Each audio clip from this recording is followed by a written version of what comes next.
the podcast that finishes your workday in a very Red Raider way. This is the Tech Talk Podcast from Double T 97.3. Hey, it's Tech Talk on Double T 97.3, Double T 97.3.com, and the Double T 97.3 mobile app presented by Happy State Bank with Dr. Mike Gustafson and Clint Scott. I'm Aaron Dickens. We're joining you today until 6 o'clock from the First United Bank Double T 97.3 studio. Would love to hear your thoughts and comments on the Yates Flooring Center chat line as always. You can access that at doublet97.3.com. You can also fire up the Double T 97.3 mobile app presented by Happy State Bank. Gus, how you going? Good, man. Just excited about this game tonight.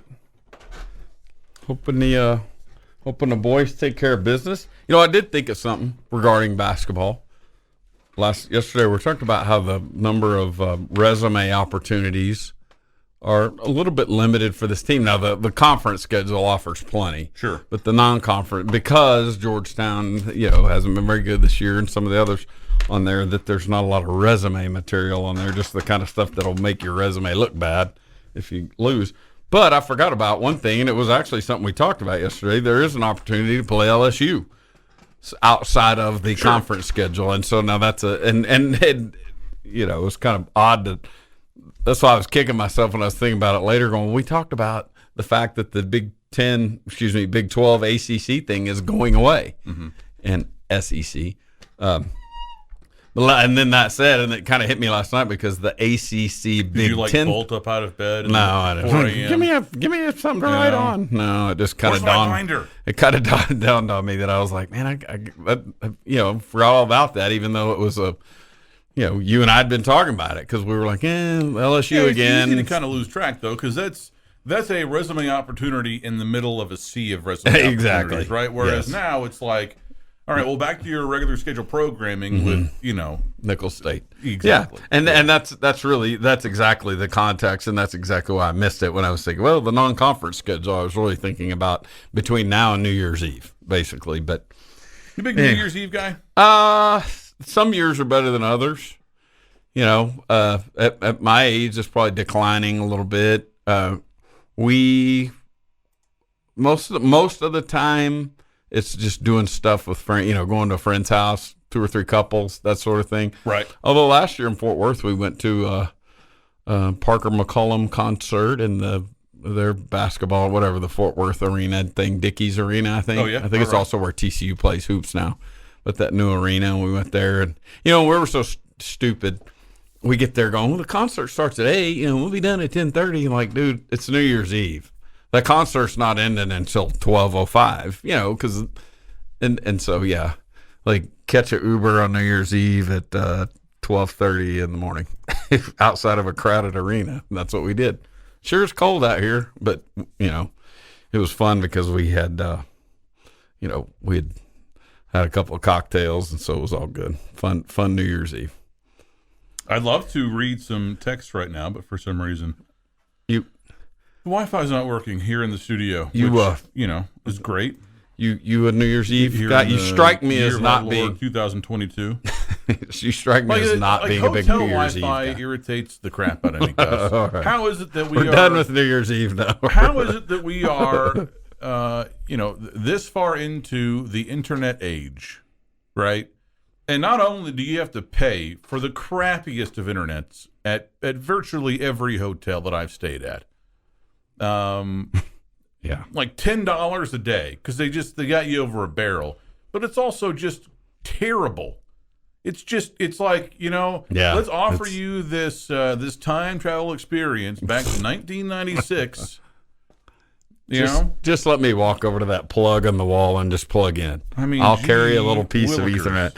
And the funny thing is and then, by charging for it, they can then go, oh, well, we'll upgrade you for free and give you free Wi-Fi. Well, it should have been free anyway, but what do I know? So back to New Year's Eve. Yeah, I'm not a big. You don't strike me. I mean, I know you're not a big crowd guy, and so I didn't know if you were. I'm not one for ceremony, really. Oh, of any kind. go. So, like. Hence the parades. parades. Nice. Yeah. The high school graduations, can't stand them. Well, you got one coming. Yeah, probably. Oh, I don't feel like yeah. that's something that is worthy of the pomp and Of all the circumstance. fanfare, yeah. College is maybe a bit different. I always think that, and then there's people at the high school graduations that are genuinely bona fide excited. Sure. And I don't and mean that. everybody's situation Yeah, I is don't mean different. that bad way. I just, that are, 3 generations of relatives cheering given and the all that. advantages that I had growing up, because I started out in private school, and That's well said, both yeah. parents in the picture, and they were college graduates, et cetera. I just don't. You had your parents glaring was- at you going, yeah, this was going to happen. Yeah, and then the same thing goes for bonus kid too. I mean, he has no excuse. Right. Don't get excited. There will be a college graduate. And my kids will tell you that I used to say that. Like, hey, don't get excited. There's going to be a college graduation in your future. Yeah, maybe. And if bonus kid wants to go pursue a trade or sure. Military, I'm all for it. You can make a great living that way. You bet. I think if I could maybe do it over again, I might have tried something like that, because it's not like I'm getting much use out of my management information degrees. Whoa. System degree there from tech. I mean, I had a great time at tech. Don't get me wrong, but Yeah, I've wondered about a trade as well. Like, I see the dudes like on this old house, specifically the carpenters, and I'm like, that's amazing, man. We've only just begun. Good carpenters, no, Not those carpenters. Ugh. The actual guys that are building stuff, and the detail they'll put into it, the good stuff. Norm, my man Norm, of course, though, he just retired from this old house, but watching those dudes do their things, pretty cool. Building houses and stuff, it's cool stuff. I'm not saying if I had to do all over again, that's what I'd do, but if you said, all right, pick a trade, it'd probably be that. Well, because much like I assume with your kids, I mean, there was this pressure is maybe too strong of a word, but this kind of assumption, or like just, hey, okay, I mean, think about what college you want to go to, sure. et cetera. And so I never really thought about it. Don't get caught up. Don't think you're gonna lay on that couch and watch SpongeBob every afternoon. Yeah. This fall you'll be doing something. More tech talk next.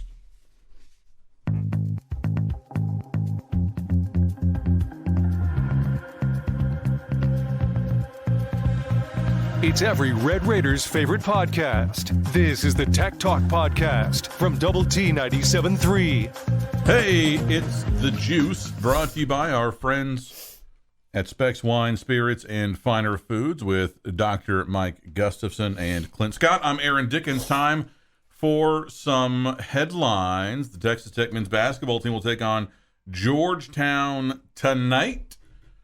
Tip-off at 7. Our pregame coverage will start for you at 6 o'clock here on Double T 97.3. We'll also have the high school fan zone for you at 6 on 100.7 The Score. Red Raiders are 4-2 on the season. They've dropped 2 of 3. All of those games were in the Maui Invitational. The lone win was over Louisville. Georgetown 4-3. They are 0-0 away from home. They have not played a true road game this season. Red Raiders are 16.5-point favorites, which is a lot. ESPN's Basketball Power Index gives the Red Raiders a 90% chance to win this game tonight. West Virginia is expected to hire Ren Baker as its next AD. In fact, that hire has been officially announced. Baker has been the AD at North Texas, and has emerged as one of the most respected young administrators in college sports since arriving in 2016. The hire, coming on the last day of November, likely means that Neal Brown is safe for this coming football season 2023, but he will be riding the hottest of hot seats next year. He really will. He came in this year as the guy who might be on a hot seat. If anyone in the Big 12 is on a hot seat, it was him. Mm-hmm. That was our talking point. Now that'll officially be a 2023 hot seat. And finally, the all Big 12 teams were announced today by the Big 12. Max Duggan named Big 12 Offensive Player of the Year. Sonny Dykes named Chuck Ninus Coach of the Year. Only two Red Raiders named to either the first or second teams. Tyree Wilson was named first team all defense after his incredible season. And then Malik Dunlap was on the all Big 12 second team. Had a few guys named honorable mention, but I think it's astounding, Gus, that the Red Raiders finished all alone in fourth place. Yeah. With just two all-conference players. Yep. Agree. And I don't know that I necessarily have any big gripes. I think Trey Wolf probably deserved at least a second team mention, but it's just overall it's kind of impressive. Yeah, I'm with you there. I'm looking at that list too because this is kind of hot off the presses here in the last hour or so. Not even the last hour, or within the last hour, last few minutes. Yeah, that I'm with you. I can't point to one guy like you said though. Hard to beat what our kicker did. I mean, like directly impact. And I'm sure special teams over 3 times. Yes, I mean, and those were all like make a kick or lose, and or make a kick to walk it off. Yeah, and I could see where voters would just look down the list and go, who made the most field goals, and who had a high percentage and who didn't, and not really, when looking at a stat sheet, that's not going to be baked into it unless you've really been a close observer of the entire league. But this is supposed to be a poll of the league's coaches. So, I mean, you would think that, how about this? So Dykes is the only coach in the history of the Big 12 to win the award in their first year as head coach of a program. And he and his dad, of course, Spike Dykes, are the only father-son duo in the Big 12 to have won the award. And I would wonder how many nationwide in the same conference you've had father and son win Coach of the Year awards. Yeah. Yeah, same conference. Ooh, that's a good one. That's a I'm checking one. Here, I'm thinking about little Morty Schembeckler or whatever happened to him. Okay, joining the Bowdens. Oh, okay. Tommy Bowden was ACC Coach of the Year in 2003 and 1999. I don't have to look. I know that Bobby Bowden was ACC Coach of the Year at some point, I'm sure. Although, were they in the ACC while he was, while he was still at his peak? When did they join the ACC? Was that? Because they were independent forever. But okay, that's fine. That's a good one. That's a Captain Obvious one there that I'm mad I missed. It doesn't say. I mean, he was. They were independent for a long time. They were in the ACC. I think 92 through a long time. They probably jumped into the ACC when like Penn State went into the Big Ten. Hey, they were all you big independents don't need to be hanging out there by yourself. He won 2 national championships in the ACC. Okay, so surely he was the Coach of the Year at some point in that conference. This in the Yates Flooring Center chat line from Chris the Dasher, who says, AD hates marching bands and marching band accessories. I don't hate marching band. Well, it's just not for me. I don't hate the bands. I just hate myself going to watch them march in a row down a street. Well, it's what you said. It's ceremonial. Yeah, everywhere for ceremony. Everywhere they would march, it would be ceremonial. Not a big funeral guy. Not that anybody looks forward to those. Yeah. Not a big wedding guy. Are you a reception guy though? They're okay. Oh wow. If I have like a hey, we're gonna leave at this time. If there's a set departure time. Well, I'm thinking of more like after about 3 cocktails, you're out there leading the Macarena or something. But that's where I'm going with. That's where my fun would be. Like, oh yeah, we're closing this thing down.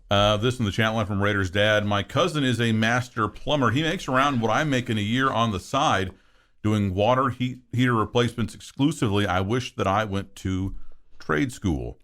I don't doubt that one bit. Heard a couple plumbing stories at lunch today. from some home builder types and, guys with rent houses and stuff. And it speaks to the fact that plumbing will break at any time. 24/7, 365. Thanksgiving with a house full of in-laws, you got it. You would think that's recession-proof. That's, yes. Yes. advances in technology proof. I mean, because people got to poop, man. Well, that's exactly it. And then probably would want to shower and take a drink and wash the dishes and all that stuff. But you're also just the idea of all the things you can go without. Like, we don't need the gas. We got an electric water heater. We can suffer with that AC. See something like that, or it, when we get cold, we'll worry about the gas. That kind of stuff. The water deal, that's you're gonna get to about like, we can do this, and you might get to about dinner time to that and go, okay, this sucks. And I think like anything else, like any other job, there are probably like things that when you're in that particular role that you really like, and then things that like really drag on you. And I think that probably occurs at every job. Mm-hmm. I something that would appeal to me, is that you're not going to get any emails or like phone calls you're expected to kind of follow up on from, sure, Jim in accounting, or Steve in HR. It's just you with a list of jobs, and when you're off the clock, you're off the clock, and you're working. Yeah, sure. More Tech Talk next.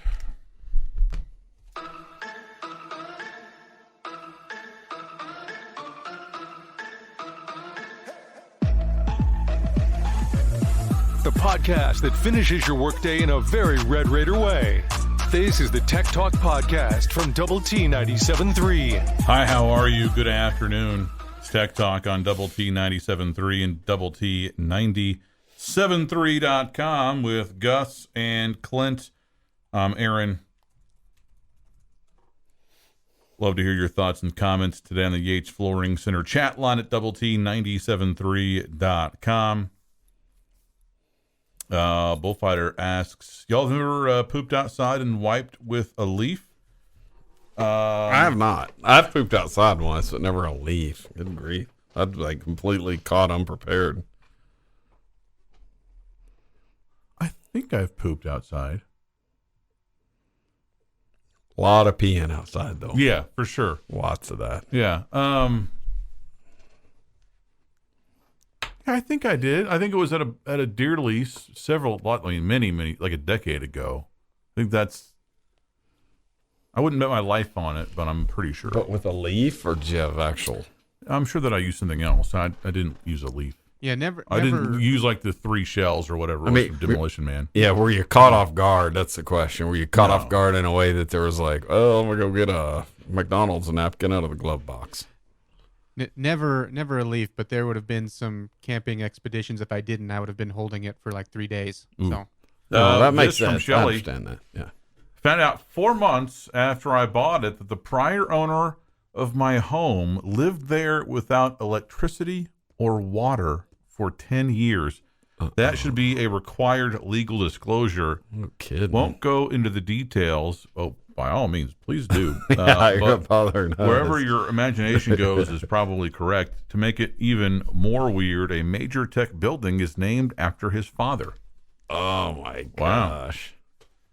Wow. This is in the chat line from our friend Roy, Mr. Roy.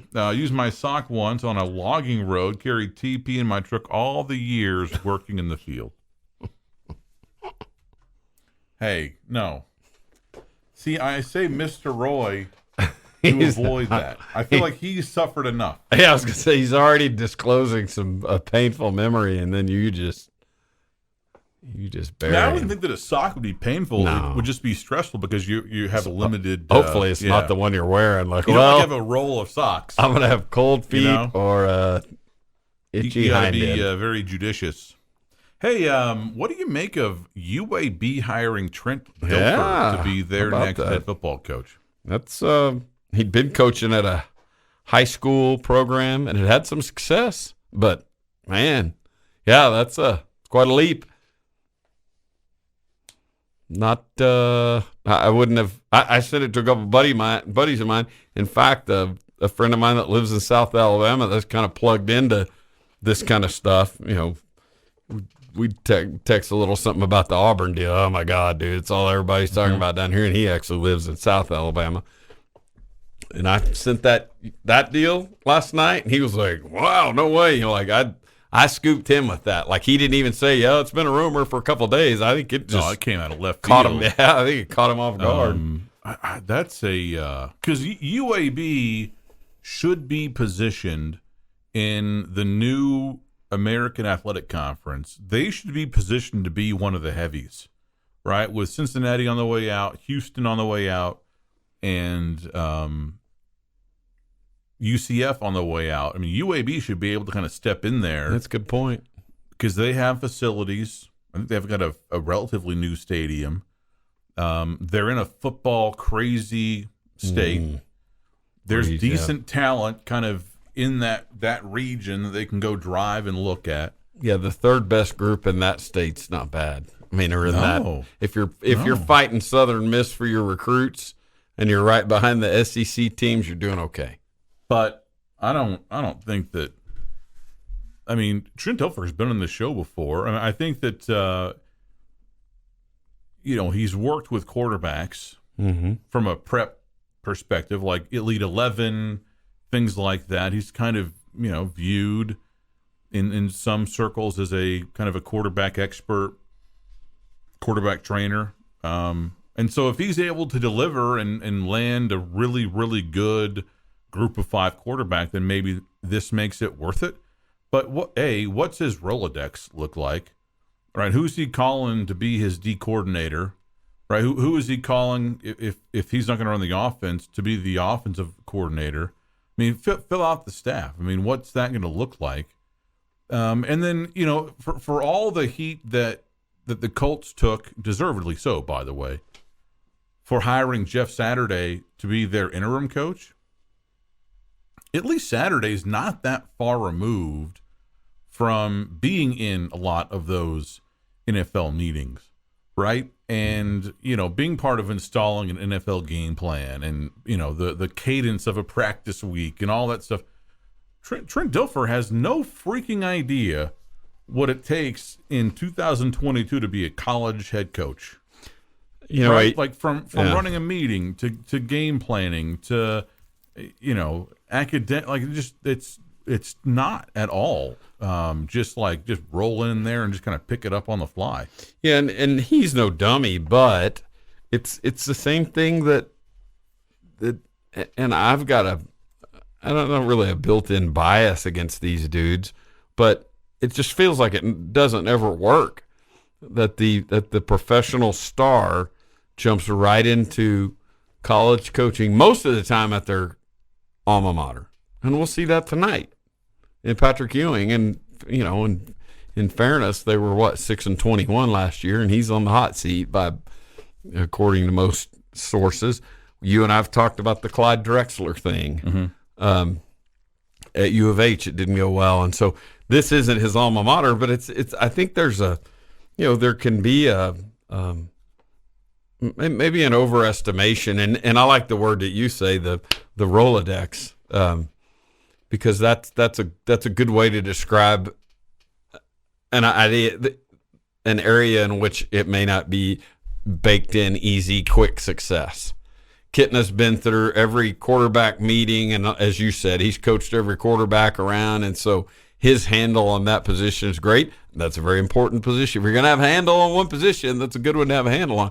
But as you said, all the managerial aspects of this, media, the chicken fry circuit or whatever you want to call it, fundraising, all that kind of stuff. I mean, just all of those type things. And you could see where there may be a tendency to get starstruck by one of these players going, this dude's got a Rolodex deeper than you'll ever imagine, Aaron. He can call all those guys that he coached with and played with and da-da-da-da-da-da. And that, again, it may be an assumption that they're all going to be great at this and they're all going to make this look easy. And it just doesn't seem to work all the time. And that's also where I give Deion Sanders credit, because he would have been a classic case of a dude that's got enough money to walk away from that if it had gotten bad. I don't need this. and they've dug in and done great. To Deion's credit, like it's worked out. Mm-hmm. You know, and, I mean, it's Jackson State and not UAV, and he had less coaching experience than Dilfer did, to be fair, and so that's a good point. There's no doubt. I just don't. I don't know that Dilfer has the same pull as Deion. Oh yeah, You know, no doubt. Walking into a living room. well, just in terms of like bringing in coaches. You know, Sure, I just don't. sure. I don't think that's more tech talk next. The podcast put together with Red Raider fans in mind. This is the Tech Talk Podcast from Double T 97.3. Hello there, Tech Talk on Double T 97.3 and Double T 97.3.com with Gus and Clint. I'm Aaron. We're joining you today until 6 o'clock. We'll have coverage of the Texas Tech men's basketball team coming up at that time. Tip off this evening from the USA, 7 p.m. against Georgetown. Red Raiders heavy favorites in this Big 12 Big East battle matchup. Pete Thamel reporting of ESPN that West Virginia plans to keep Neal Brown for the 2023 season. The current administration made that decision after discussions with new AD Ren Baker. And, I mean, interesting offseason in Morgantown. You have a fan base that is, from what I gather and have seen, fairly universal in their belief that, hey, it's time to move on here. You have a schedule next year for the Mountaineers. Now, we don't know the Big 12 portion. We know you'll play 9 Big 12 games. Hard to imagine anybody gets like an easy schedule, but maybe we'll be surprised. And they open up at Penn State, and then they host Pitt 2 weeks later. So you're playing 2 Power Fives in your non-conference schedule. And 2 backyard rivals. I mean, the brawl with Pittsburgh is a rival, and I'm sure the Penn State thing is another one where you've got a cubicle next door to Steve, you know. A loss in either game counts as 2. Yeah, in terms of, from a fan base perspective. You bet. It's kind of like Tech and U of H, although that's not even a great analogy. Maybe the better analogy would be like when Tech would play TCU before TCU was in the league. Just like, man, this game's got some volume turned up on it. But yeah, because remember he was sort of commenting about how that schedule was brutal, and it probably wasn't anything Neal Brown made. No, this schedule was made a decade ago because, Shane Lyons, the now former AD at West Virginia, went on Hoppy Kercheval's radio show 2 days ago, I think it was, and fairly unusual because normally when you have somebody that gets dismissed, they just kind of like disappear.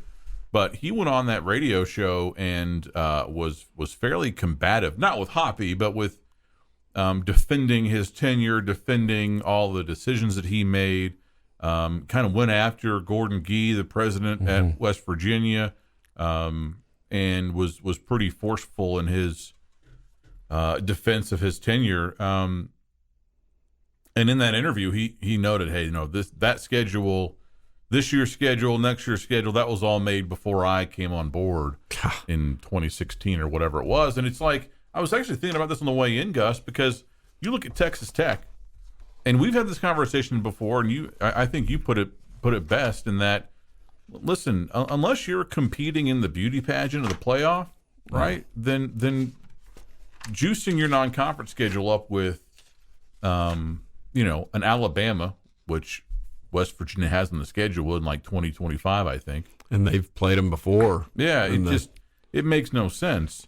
And so for Neal Brown going into next year, you've got 9 conference games. You're playing 11 Power 5 teams, right? And it's, if you pull back and if you're kind of a neutral observer, probably, hey man, if you can win 6 games, that's pretty dang impressive, right? Yeah. Even if it's, whatever the combination is, even if you only win 4 conference games, but you win, 2 of those non-conference games. But I don't know that 6 wins is going to satisfy anybody in Morgantown next year, considering that's kind of been his ceiling there. 5-7, 6-4, 6-7, 5-7. Yeah, that's a tough deal, man. That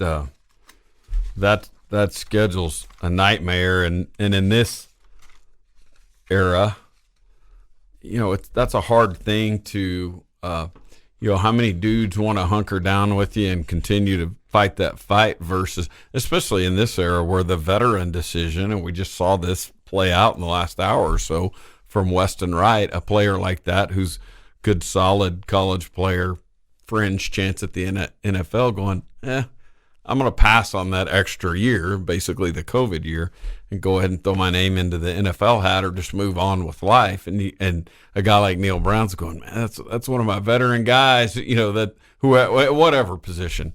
And I don't know that that's happening, although they did have a guy declared today, hyphenated name, number 0. Yeah, Bryce Ford Wheaton. Yeah, and, could have come back for another.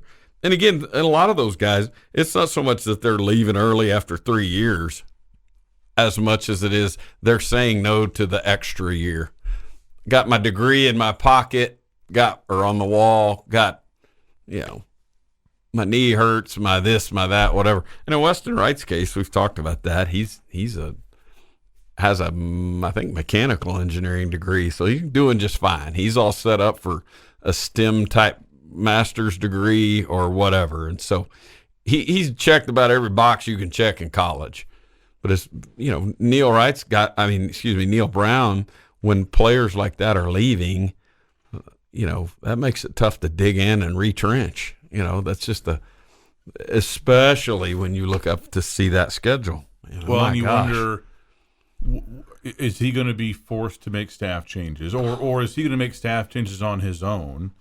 I think there are still 3 guys in that coaching staff that came with him from Troy. I think Matt Moore is one of them.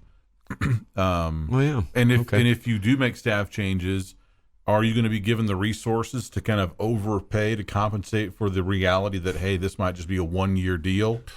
No matter what contract we give you, we might be out of here, this time next year. And then also, do players kind of see the writing on the wall and go, I'm going to go search for greener pastures? Yeah, and it makes it tough. I mean, that is a flip side, the other side of the coin to what I was saying about guys leaving. The other side of that would be about being tough to attract to a scenario like that, whether it's hey, we'll go out and find a speed guy in the portal. Like, man, dude, I don't know. I assume recruits probably do get online and piddle around. I don't know that they dig deep into message boards. Maybe they do. Crippling for your recruiting efforts, your traditional recruiting efforts. Not to mention an NIL deal where a portal deal where a guy's going, hey, I got 1 year. A, I want to make sure I'm ensuring myself some playing time, but B, it sure would be fun to go somewhere and win. If you've been in the middle of the pack program for 3 or 4 years, and and maybe the playing time overrides it if it's a guy like, hey, just give me a chance. Put me in a Power 5 conference and give me a chance and let me show everyone what I can do. Maybe that's the perfect place to go. But still, you start whittling it down. You start whittling down the list of, places you're going for a utilitarian for play purpose versus being genuinely excited about going there and winning and having big success. More Tech Talk next. It's every Red Raiders' favorite podcast. This is the Tech Talk Podcast from Double T 97.3. Hi, how are you? Good afternoon, one and all. Thank you for spending part of your Wednesday with us, with Dr. Mike Gustafson and Clint Scott. I'm Aaron. We're joining you today until 6 o'clock. Would love to hear your thoughts and comments on the Yates Flooring Center chat line at doublet973.com. We get this from Lindale Jeff. Dr. Mike, I've always heard that if a kid is exceptionally talented, scouts will find them. I have a very smart son with tremendous size, speed, and height. He is left-handed and can throw a football through a wall. He's in Catholic school, but the athletics are equivalent to 2A public schools. I live in a very good school district, and I'm thinking that I might need to put him in public school in junior high because they have strong athletics. You were a Power 5 athlete. He put that in quotes. Yeah. I'm just kidding. I understand. Will they find him at a small Catholic school, assuming he continues to be dominant from Lindale, Jeff? I don't mind giving my answer, but I would trust Aaron's input on this more than mine, for the simple reason that you understand the recruiting circuit better than I do. If this was a 2A baseball player or a small school baseball player, for example, I would say what happens in the summer is of the utmost paramount importance. What they do on the summer circuit, and that's Girton from Tech. Is from a tiny little 1A town in the middle of western Oklahoma, out in the middle of nowhere. But he was impressive on the summer circuit, playing against all the big school kids. Proved himself on that circuit where other prospects were. In football, it's not as pronounced, but I assume that would be a 7-on-7. And this is your department, but I would think, I would think the sport of football is going to be a little different than a baseball, basketball, in the sense that there's different camp opportunities and those type things are different. 7-on-7, those things. But take it from there, AD. Yeah, so I think that you'll have a better chance of being noticed at a public school, a higher level public school, than you will, a private school with, you're not competing against the Lubbock Coopers or the Sure. Alitos or things like that. But that's not like the end all be all either. If you put in the work, and if your son puts in the work to go to these camps, these college camps, these recruiting camps, just camp the hell out of your summer, basically. Yeah. Then that can kind of make up a lot of ground. What you won't have is, if coach from Texas State or SMU or Tech or whatever is watching tape on some other kid that goes to Allen or something, and he's watching it for player X, but your son flashes against them or on the same team. You can be noticed that way. If there aren't any really other high level athletes on your son's team or on the opposing team, your opportunity to kind of get accidentally noticed or indirectly noticed, those odds are lower. But is it worth uprooting him and moving or whatever? That's a decision that you have to make. Yeah, and I think and you said the age. If he was going into ninth grade or something, I might answer that differently than if it sounded like he's going into the seventh or is in the seventh. In the seventh grade, if you're going to camps, and keep this in mind, and I think this is true maybe across the sports. In seventh grade, if you're going to camps, you're going into camps not to be seen, not to be discovered, not to make it on the class of 2037 prospect list. It's to go get instruction and learn and use that information to get better. Right. As a freshman in high school, as a sophomore in high school, you start doing good things. Then those camps end up being about, hey, I need to go to the Tech camp because I want Coach McGuire to see me against other elite dudes. And that's not me saying don't go to the Tech camp in seventh grade. I'm saying but at that young of an age, make sure the camp experiences are about developmental things. Yeah. What can get me better? Don't be that guy with an Instagram page for your son where you're hyping up his recruitment and exactly. all And he's that a stuff. seventh grader, and that's what I'm saying. That don't start that in the seventh grade and the pressure of I got to get seen. You don't have to get seen in the seventh grade. Next year you're in the eighth grade. It's go do the things you got to do to get better. If you go year after year and kind of develop a relationship and I remember you from last year. That's completely different. But yeah, this is in the chat line. Lindell Jeff follows back up. Thank you so much, Dr. Gustafson. I'm praying for baseball, but he wants to be Josh Allen. That was very helpful. You've been listening to the Tech Talk podcast from Double T 97.3. Check out Double T973.com for more from Lubbock Sports Station.